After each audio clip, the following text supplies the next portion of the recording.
নমস্কার, কেমন আছো সবাই? ভূগোলের আরও একটি ম্যাপ পয়েন্টিংয়ে তোমাদের সকলকে স্বাগত জানাই।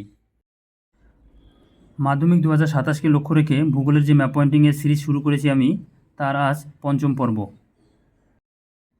বিগত 4টি পর্বের মতো এই পর্বেও গুরুত্বপূর্ণ 10টি ম্যাপ পয়েন্টিং রেখেছি আমি। এবার আমরা একটি একটি করে ভারতের মানচিত্রে এই শব্দগুলো সঠিক জায়গায় উপস্থাপন করব। দেখো, প্রথমে আমাদের রয়েছে গারো পাহাড়। তো গারো পাহাড় কোথায় রয়েছে?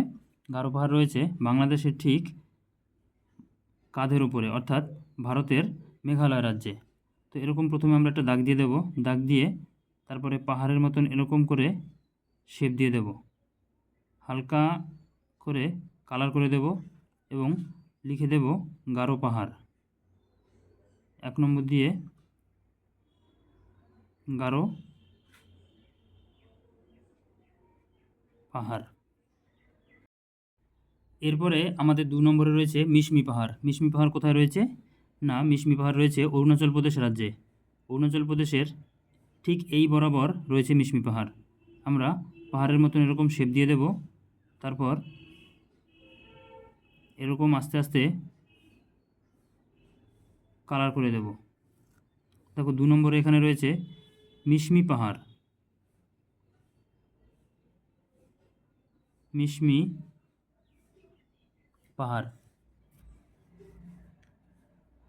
1 নম্বরে আমরা করলাম গারো পাহাড়, 2 নম্বরে মিশমি পাহাড়। এরপরে 3 নম্বরে রয়েছে আরাবল্লী পর্বত। আরাবল্লী পর্বত বিশ্বের সর্বপ্রথম ভঙ্গিল পর্বত এবং এই পর্বতটি বর্তমানে একটি ক্ষয়জাত পর্বতে পরিণত হয়েছে। এটি ভারতের প্রাচীনতম ভঙ্গিল পর্বত। তো এই আরাবল্লী পর্বত কোথায় রয়েছে? আরাবল্লী পর্বত রয়েছে রাজস্থান এবং গুজরাট দুটো রাজ্য মিলিয়ে। তো গুজরাটে রয়েছে সবচেয়ে কম এবং রাজস্থানে রয়েছে সবচেয়ে বেশি। তো আমরা এই বরাবর আরাবল্লী পর্বতটাকে দেখিয়ে দেব। প্রথমে একটা দাগ দেব, তারপর এরকম পর্বতের মতন শেপ দিয়ে দেব। এবার এরকম আস্তে আস্তে কালি দিয়ে ভরাট করে দেব।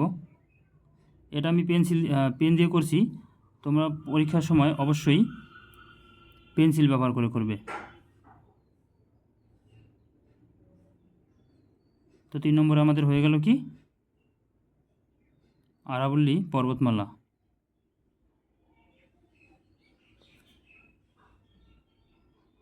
আরাবল্লী পর্বত বা আরাবল্লী পর্বতমালা। এই প্রশ্নটা অন্যভাবেও আসতে পারে যে ভারতের একটি ক্ষয়জাত পর্বত, তখন সেই উত্তর একই হবে, অর্থাৎ আরাবল্লী পর্বতমালা। এরপরে আমরা যাব 4 নম্বরে। 4 নম্বরে রয়েছে মহানদী। দেখো, মহানদী এখান থেকে উৎপত্তি লাভ করে ওড়িশার মধ্যে দিয়ে প্রবাহিত হয়ে বঙ্গোপসাগরে পড়েছে। তো আমরা এরকমভাবে দেখিয়ে দেব, এরকম তীর চিহ্ন দিয়ে বুঝিয়ে দেব যে নদী কোন দিকে প্রবাহিত হচ্ছে। তো এটা আমাদের রয়েছে 4 নম্বরে। 4 নম্বর লিখে দেব মহানদী। এরপরে আমরা চলে যাব 5 নম্বরে। 5 নম্বরে রয়েছে কাথিয়াবার উপদ্বীপ। কাথিয়াবার উপদ্বীপ গুজরাটে রয়েছে। গুজরাটের এই দ্বীপটি হলো, অর্থাৎ এই উপদ্বীপটি হলো কাথিয়াবার উপদ্বীপ। আমরা এরকম শেপ দিয়ে দেখিয়ে দেব কাথিয়াবার উপদ্বীপ। এটা আমাদের 5 নম্বরে রয়েছে। লিখে দেব কাথিয়াবার উপদ্বীপ। এরপরে আমরা চলে যাব 6 নম্বরে। 6 নম্বরে রয়েছে, দেখো, মালব মালভূমি। মালব মালভূমি কোথায় রয়েছে? না, মালব মালভূমি রয়েছে রাজস্থানের কিছু অংশ, তারপর তোমার গুজরাট এবং মহারাষ্ট্রের কিছু অংশ, মধ্যপ্রদেশ কিছু অংশ, অর্থাৎ 4টে প্রদেশ মিলিয়ে মালব মালভূমি রয়েছে। তো আমরা এরকম শেপ দিয়ে দেখিয়ে দেব মালব মালভূমি।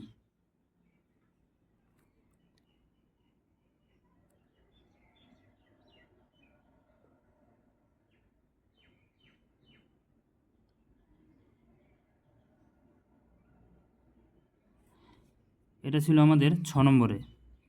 তো 6 নম্বর দিয়ে লিখে দেব মালব মালভূমি। এরপরে আমরা চলে যাব 7 নম্বরে। দেখো, 7 নম্বরে রয়েছে আমাদের দক্ষিণ পশ্চিম মৌসুমী বায়ু। তো দক্ষিণ পশ্চিম মৌসুমী বায়ু প্রবেশ করে আরব সাগরের মধ্যে দিয়ে প্রবাহিত হয়ে ভারতবর্ষে। তো আরব সাগরে আমরা এরকমভাবে তীরচিহ্ন দিয়ে দেখিয়ে দেব দক্ষিণ পশ্চিম মৌসুমী বায়ু। এটা রয়েছে আমাদের 7 নম্বরে।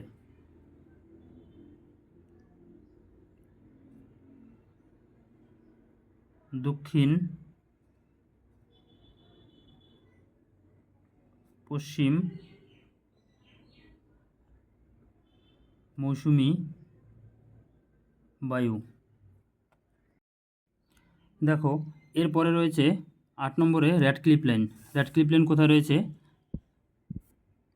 র্যাডক্লিফ লাইন রয়েছে আমাদের গুজরাট রাজ্য এবং রাজস্থান রাজ্য মিলিয়ে, এই দুটো রাজ্য মিলিয়ে রয়েছে র্যাডক্লিফ লাইন। র্যাডক্লিফ লাইন রয়েছে ভারত এবং পাকিস্তানের মধ্যে। এরকম সীমানার উপরে, অর্থাৎ দুটো দেশের আন্তর্জাতিক যে বাউন্ডারি রয়েছে সেই বাউন্ডারির উপর আমরা এরকম দাগ দিয়ে দেখিয়ে দেব র্যাডক্লিফ লাইন।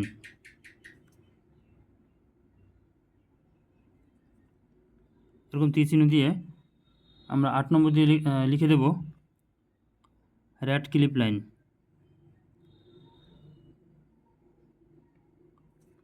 Radcliffe line. এরপর আমাদের 9 নম্বরে রয়েছে কি দেখো, ম্যাকমোহন লাইন। 9 নম্বরে রয়েছে ম্যাকমোহন লাইন। ম্যাকমোহন লাইন কোথায় রয়েছে? ম্যাকমোহন লাইন রয়েছে আমাদের ভারত এবং চীনের মধ্যে যে সীমারেখা সেটা ম্যাকমোহন লাইন নামে পরিচিত। তো এই অংশে আমাদের ম্যাকমোহন লাইন রয়েছে, দেখো এই সীমানা বরাবর, অর্থাৎ চীন এবং দেখো এই যে এখানে এই সীমানা বরাবর রয়েছে ম্যাকমোহন লাইন, চীন এবং ভারতের মধ্যে যে সীমারেখা। সিকিমে রয়েছে এখানে, তারপরে রয়েছে এখানে অরুণাচল প্রদেশে।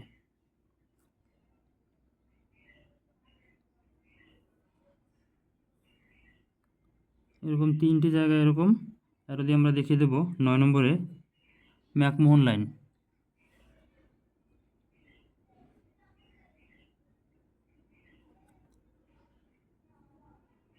McMahon line. এরপরে রয়েছে আমাদের 10 নম্বরে, অর্থাৎ শেষ ম্যাপ পয়েন্টিং আজকের, তা হলো আন্দামান সাগর। আন্দামান সাগর কোথায় রয়েছে?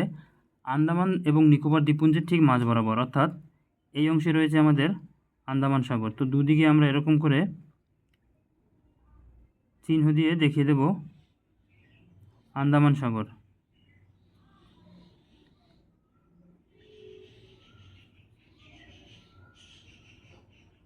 আন্দামান